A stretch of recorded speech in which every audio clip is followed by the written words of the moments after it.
Hello बच्चों, आज का हमारा चैप्टर है ए चाइल्ड इज बॉर्न।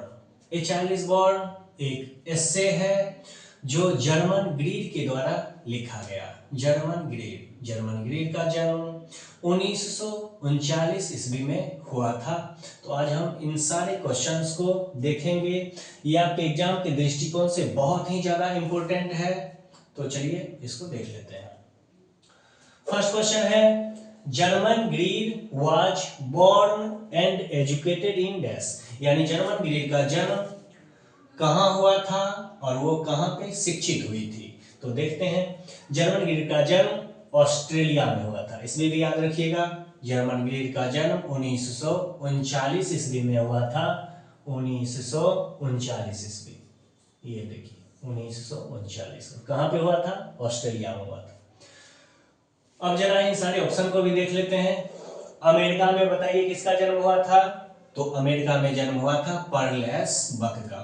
पर्लेस बक का जन्म अमेरिका में हुआ था, हालांकि वो चाइना में सेटल हो गई थी बाद में, और उनके घर में जो फैमिली डॉक्टर था वो इंडिया के थे। जापान में शिगानोया का जन्म हुआ था, और ब्रिटेन में बर्ट्रैंड रसेल का। लेकिन फिलहाल क्वेश्चन में पूछ रहा है जर्मन ग्रीड का, तो ऑस्ट्रेलिया हो जाएगा। अब आपके लिए मैं एक क्वेश्चन बता रहा हूं, आप जरा बताइएगा कमेंट करके कि हैदराबाद में किस राइटर का जन्म हुआ था। बताइएगा कमेंट करके, हैदराबाद में किनका जन्म हुआ था। Germaine Greer is a dash writer. Germaine Greer feminist writer थी। फेमिनिस्ट का मतलब होता है महिलावादी, feminist. A child is born is taken from dash, यानी a child is born dash से लिया गया है। तो जिस बुक से लिया गया है ए चाइल्ड इज बॉर्न, उस बुक का नाम है sex and destiny, the politics of human fertility. Sex and destiny याद रखिए। Infant and mother mortality is greater in dash birth. Mortality का मतलब होता है मृत्यु दर। तो क्वेश्चन पूछ रहा है कि शिशु और माँ का जो मृत्यु दर था वो डैश बर्थ में ज्यादा होता था। तो आपको याद रखना पड़ेगा ट्रेडिशनल बर्थ। ट्रेडिशनल यानी परंपरागत, परंपरागत बर्थ में जच्चा और बच्चे दोनों की मृत्यु ज्यादा होती थी। Married women do not become members of their new family until they dash, यानी जो महिला जिनकी शादी होती थी वो तब तक अपने परिवार का सदस्य नहीं बन पाती थी जब तक, देखिए डैश ऑप्शन ए में है, ग्रो अप, यानी जब तक वो जवान यंग नहीं हो जाती थी तब तक नहीं बन पाती थी अपने फैमिली का सदस्य। लेकिन इसका करेक्ट आंसर हो जाएगा बियर ए चाइल्ड। जब वो एक बच्चे को जन्म देती थी उसके बाद ससुराल में, उसकी लड़की के ससुराल में ऐसा माना जाता था कि अब ये बस गई है लड़की, तो अपने उस फैमिली का उसे सदस्य मान लिया जाता था। तो बच्चा पैदा करने के बाद यहाँ लिखा हुआ है, cultural practices are designed to suit dash interest, यानी हमारे समाज में जो कल्चरल प्रैक्टिस होता है, सांस्कृतिक जो रीति रिवाज होता है वो डैश के अनुसार होता है। तो हो जाएगा यहाँ पे मेल के अनुसार, मेल यानी कि पुरुष के अनुसार सारे नियम बनाए जाते हैं। और आपको पता भी होगा कि देश पुरुष प्रधान होता है ज्यादातर देश, तो यहाँ मेल हो जाएगा।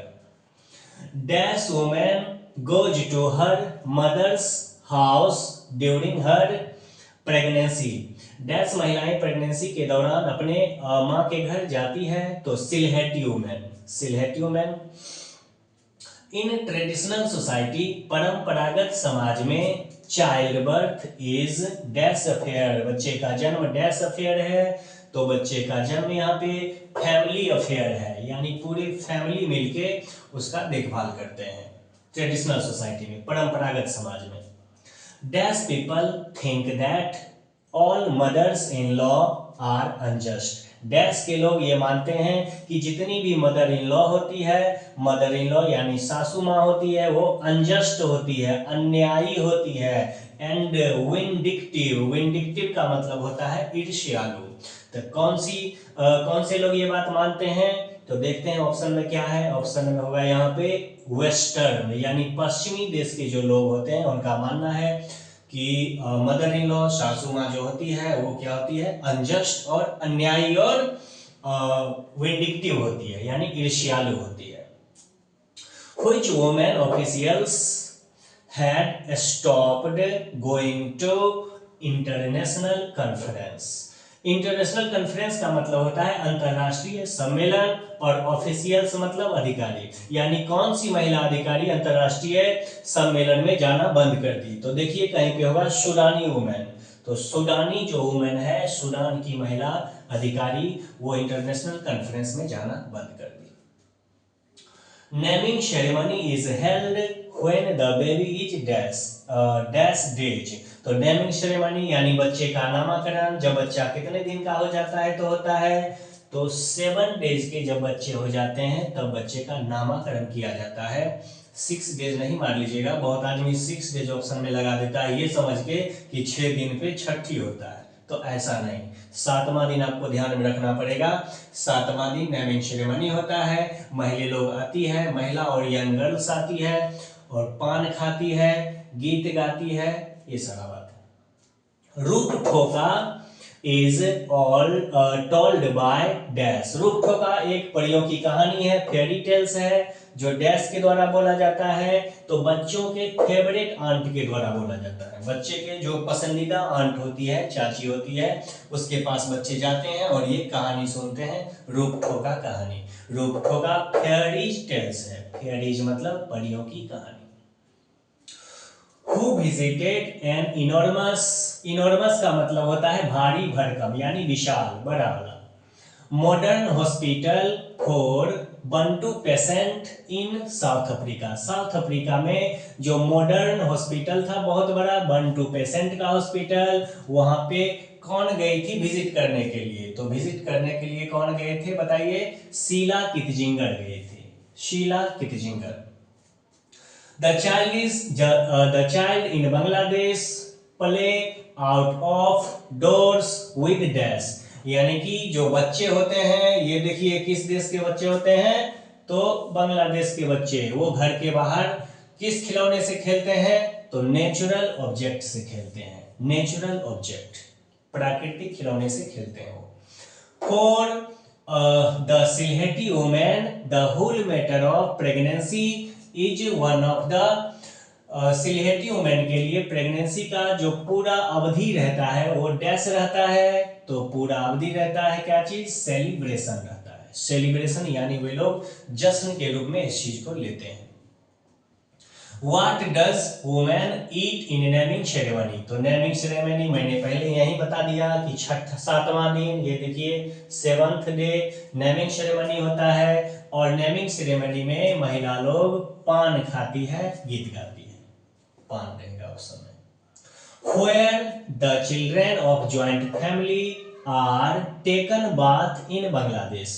बांग्लादेश में जो ज्वाइंट फैमिली रहता है, संयुक्त परिवार, वहां पे बच्चों को नहलाने के लिए डैश में ले जाया जाता है, तो तालाब में ले जाया जाता है, इन पॉन्ड, तालाब में बच्चे को नहलाने के लिए ले जाया जाता है। Dash explores the social and cultural aspects of life of women.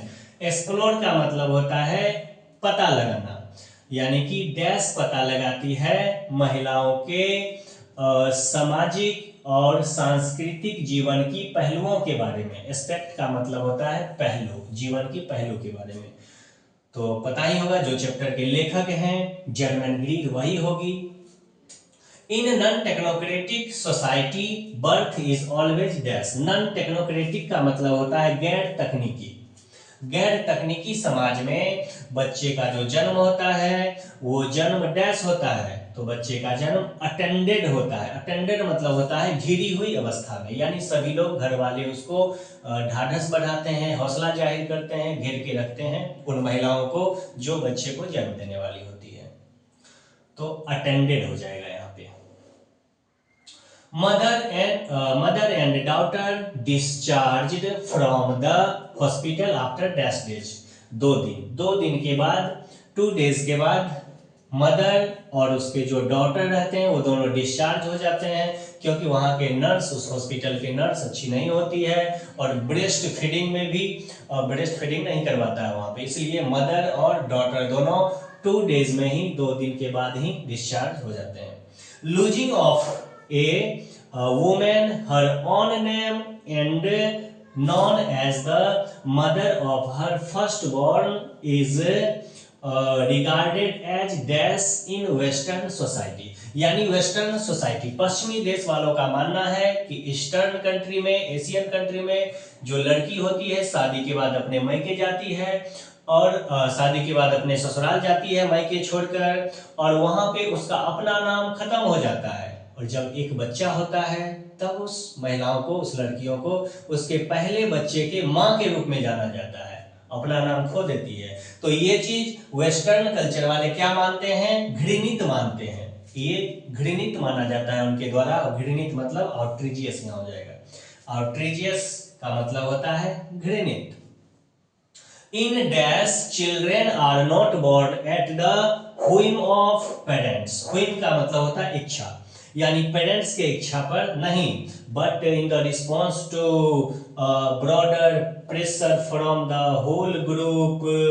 देखिए होल ग्रुप, यानी कि यहाँ पे लिखा गया है कि बच्चे का जन्म पेरेंट्स के इच्छा पे नहीं होता है, बल्कि शादी के बाद जो कपल होते हैं उनको ग्रुप, उनके ग्रुप वाले या फिर टोला समाज, आप जो कह लीजिए, वो सब प्रेशर डालते हैं कि अब बच्चे को जन्म करवाना चाहिए। शादी के बाद ही वे लोग पूछने लगेंगे कि अब खुशखबरी कब मिलेगा, खुशखबरी कब मिलेगा, ऐसा पूछने लगते हैं।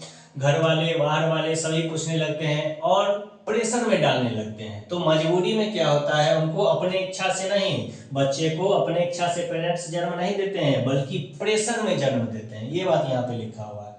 तो देखिए यहाँ पे ट्रेडिशनल सोसाइटी में ऐसा होता है, ट्रेडिशनल यानी परंपरागत सोसाइटी में ऐसा होता है। तो ये सारे इंपोर्टेंट क्वेश्चन मैंने आपको बता दिया है, और मैंने आपको ये भी पूछा है कि हैदराबाद में किस राइटर का जन्म हुआ था, तो आप कमेंट करके बताइएगा अभी कि हैदराबाद में कौन से लेखक जन्म लिए थे। तो बच्चों फिर मिलते हैं कल नए चैप्टर के साथ। जय हिंद।